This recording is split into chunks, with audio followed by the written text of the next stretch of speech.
ఒక అడవిలో ఒక అమాయకపు కాకి ఉండేది. ఆ కాకికి ఒక బ్రెడ్ ముక్క దొరికింది. ఆ బ్రెడ్ ముక్క తీసుకొని అదొక చెట్టు కొమ్మ మీద కూర్చుంది. అప్పుడే అక్కడికొచ్చిన ఒక నక్క ఆ కాకిని చూసి ఇలా అంటుంది. అయ్యో, ఎంత అందంగా ఉన్నావు కాకి! రామా, నీ రెక్కలు ఎంత నల్లగా ఉన్నాయి, మెరిసిపోతున్నాయో, నీ కంఠం ఎంత మధురంగా ఉందో అంటూ పొగిడింది. అప్పుడు కాకి, నిజమా నక్క? నా కంఠం నిజంగా చాలా మధురంగా ఉందా? ఒకసారి విను అంటూ కాకి నోరు తెరిచింది.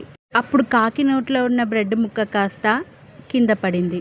ఆహాహా, ఎంత అమాయకురాలివే కాకి, పొగడ్తలకు మోసపోయావు అని నక్క బ్రెడ్ ముక్క తీసుకొని పారిపోయింది.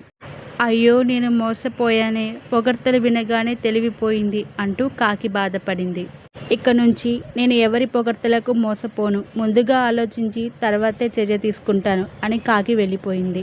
ఈ కథలోని నీతి ఏంటంటే, ఎవరు ఎవరిని ఊరికే పొగడరు. ఒకవేళ అలా పొగిడితే వాళ్ళకు మీతో ఏదో అవసరం ఉంది అని అర్థం. పొగడ్తలకి మోసపోవద్దు. Lekhya stories. Like, share, comment and subscribe my channel. Thank you.